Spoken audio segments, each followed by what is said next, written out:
당시에 이명박 정부 압도적으로 대선에서 이겼습니다. 이재명 정부처럼 50% 미만으로 이기고 그러지 않았어요. 당시 민주당의 의석은 고작 79석이었습니다. 대선에선 참패했죠. 국회는 79석밖에 없었죠.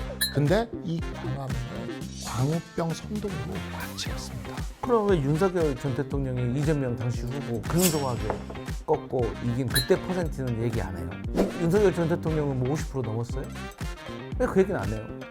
아니 불리하니까 지금 하지. 이명박 대통령 때의 그 민주당의 오케이. 투쟁을 좋아, 얘기하는 좋아. 거잖아요. 이미 지금. 형의 당황한 얼굴로 대답을 했어. 자, 국민의힘이 장애투쟁을 했잖아요. 주말에 대구에 내려가서 지도부도 이제 5년 8개월 만에 총출동했는데 얻는 게 있었던 투쟁이었나요? 오죽하면 장애투쟁을 하나 싶은 마음은 이해가 돼요. 민주당은 최소한의 협치도 하지 않으면서 폭주를 지금 하고 있는 상황이고 이재명 정부 역시 마찬가지죠. 그러면 야당으로서 우리가 무엇을 할 수 있냐 했을 때 국민들 속으로 들어가서 국민들을 조직해내고 그 국민들과 함께 장애투쟁을 한다라는 것, 저는 지금 시점에서 야당이 할 수 있는 일이라고 생각을 해요. 그런데 전략이라던가 국민들에게 보여지는 모양새라던가 너무너무 좀 부족했던 집회였다라고 생각을 합니다. 2008년에 민주당을 한번 생각을 해보면요. 당시에 이명박 정부 압도적으로 대선에서 이겼습니다. 이재명 정부처럼 50% 미만으로 이기고 그러지 않았어요. 당시 민주당의 의석은 고작 79석이었습니다. 대선에선 참패했죠. 국회는 79석밖에 없었죠.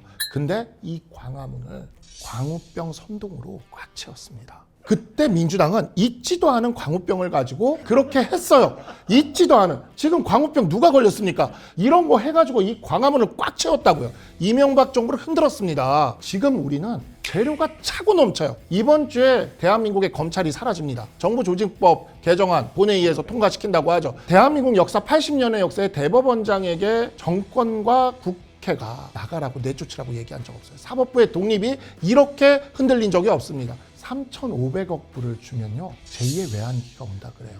광우병은 잊지도 않는 선동이었다면 3,500불은 현존하고 실존하는 위협입니다. 이런 주제 중에 한 개만 국민들한테 정확하게 꽂혀도요, 당시 79석의 민주당보다 강력하게 의사들을 모아낼 수가 있습니다. 저는 이 집회가 그러한 집회가 되기를 원하는데 현실은 성조기 흔들고 찰리 커크 얘기하고, 찰리 커크 저도 안타까워요. 근데 3,500억 불은 그냥 눈에 보이는 거고 찰리 커크 일을 왜 우리가 공부해 가면서까지 해야 되는지를 지금 그 상황을 만들고 있고, 국민들이 싫어할 주제들을 가지고 국민들을 모을 생각을 하는 거는 좀 많이 전략적으로 미스다. 아니 뭐 이명박 대통령 월등하게 정동영 후보를 이기고 대통령 된 거 맞습니다. 그럼 왜 윤석열 전 대통령이 이재명 당시 후보 근소하게 꺾고 이긴 그때 퍼센트는 얘기 안 해요?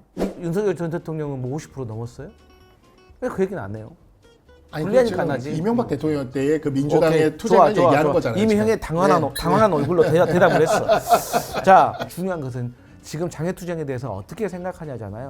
우리가 장애투쟁의 기술에 대해서 이제 알려드릴게요. 근데 좀 기술? 많이 알고 계시는데 당대표실도 있었고 원내대표실도 있을 때 장애투쟁에 대해서 항상 그때마다 야당 때 고민을 했었어요. 네. 그러면 장애투쟁을 나갈 때 아젠다를 쫙 깝니다. 근데 그중에서 뭐를 고르냐면 첫 번째 조건은 국민들이 이 논쟁에 대해서 금방 이해할 수 있느냐 없느냐. 그게 가장 중요합니다. 아무리 정의로운 주제라고 하더라도 복잡하면은 이 세법 개정해버리면은 준연동형 비례대표 옛날에 계산을 할 수가 없어. 나쁜 놈이긴 한데 이거 뭐가 나쁜데 얘기해봐. 그럼 말 못하거든. 맞아요. 예, 그래서 확산이 안 됩니다. 두 번째가 공감이 가야 되는 거예요. 근데 당시에 이제 쇠고기 파던 선동이라고 하는데 이거는 우리 건강에 대한 치명타를 입히기 때문에 공감이 내 문제라고 생각하는 거예요. 요즘 다 이익 투표를 하잖아요. 마찬가지로 그런 측면에서 따진다고 하면 지금 국민의 힘은 좀 더 구체적인 깃발을 들었어야 된다. 뭐 예를 들면 노란봉투법을 폐지하라든지, 노란봉투법을 폐지해야 되는 1번, 2번, 3번에 내용이 나오잖아. 그런데 이거는 지금 내가 피켓 보니까 입법 독재야. 입법 독재라는 것은 너무 추상적인 거예요. 추상적이죠. 대통령 취임한 지 100일 이제 지났는데 무슨 독재야. 그리고 이제 구체적인 또 실행 계획도 뭐가 잘못됐냐면 대구 간다고 했어요.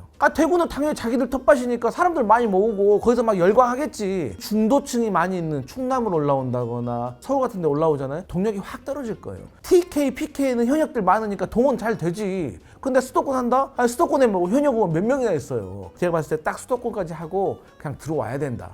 그게 살아날 길이다. 만약에 못 들어온다. 그러면은 이거 동력 계속 떨어져서 그 다음은 아시죠? 단식하고 삭발해야 되는 거. 그렇기 때문에 또 떨어지네. 또 떨어져. 뭐 실로 땡기는 거야 지금? 하여튼 장애투쟁은 저렇게 떨어진다. 동력은. 알겠습니다. 네. 이번에 이제 정청래 대표 얘기 한번 해볼게요. 네. 그러니까 장동현 대표랑 정청래 대표가 최근에 이른바 그 똘마니 설치와 두 분이 보시기에는 이런 뭐 논쟁이 어떠셨나요? 집회를 지금 하고 있는 상황에서 똘마니 같은 말이 중심이 되면 우리 집회 힘들어집니다. 메시지 중심으로 가야 되거든요. 국민들 마음에 딱 타격할 메시지 중심으로 가야 되는데 똘마니가 너무 세니까 딴 거 다 나머지가 묻히죠. 다 덮여요. 다른 지금. 메시지가 묻히죠. 네, 다른 메시지가 다 덮이는 사태가 그것만 벌어져요. 기억나죠. 이러면 민주당은 오히려 좋죠. 똘만이란 단어 하나에만 집중하면서 저열하게 끌고 가면 그냥 그만이거든요. 이런 건 우리가 좀 조심해야 된다라는 생각이 듭니다. 똘마니라고 해버리니까 바로 똘마니 라인 하나 맞춰주니까 바로 쫙 똘마니로 가버리잖아요. 제가 자주 말씀드리는데 야당 대표가 빛나는 순간은 딱 두 장면이 있습니다. 첫 번째가 영수회담, 대통령 옆에 섰을 때, 그리고 대통령에게 당당히 할 말 할 때, 나머지 두 번째가 장애투쟁 나가서 무대 위에 서서 연설을 할 때 지자의 환호를 받을 때가 당수로서 정말 빛나는 거죠. 근데 문제는 뭐냐면 보통 우리가 그렇잖아요. 대통령이 조금 분위기 다운되고 그러면은 예를 들어서 웃자는 소리로 참모들이 해외 순방 보냅니다. 해외 순방 가면 막 기빈 대접 받고 뭐 의장다 빵빠레 하고 막 그러잖아요. 그러면 기분 좋아서 들어오거든요. 그러면 또 그 에너지 받아가지고 또 국내 국정 운영하고 이런 것처럼 이 당 대표들도 한번 쫙 나갔다 오잖아요. 그러면 야 역시나 당 대표야 막 하고 막 문자 쏟아집니다. 대표님 뭐 시원했습니다. 뭐 그 몇 통에 또 마탱이 가는 거거든요. 근데 거기에 계속 하다가 보면은 진짜 마탱이 가는 거야. 아니 원래 보수 정당의 이 기치가 품격 아닙니까? 근데 우리가 품격이 없다는 건 아닌데 가는 거야. 네, 보수 정당의 대표라는 사람이 똘만이라는 말 쓰고 아니 이번에 대통령 만났을 때 아니 정청래 대표가 뭐 악수 안 한다 그랬잖아요. 그러니까 저 대표 되자마자 마늘하고 쑥 먹었습니다. 그러니까 아니 얼마나 세련돼요. 이게 우회적으로 쪼크로서 정청래 대표의 그동안의 강성 이미지를 돌려치기 본 거 아니에요. 그냥 정청래 대표도 금감 밑에서 사진 찍은 거 생각하면 그렇게 세련되지는 않았어요. 아니 뭐 세련됐다는 얘기 안 했어. 만만치 않죠. 네, 만만치 않아요. 안 했어. 금감 밑 사진은 정말 아, 참 송구스럽습니다.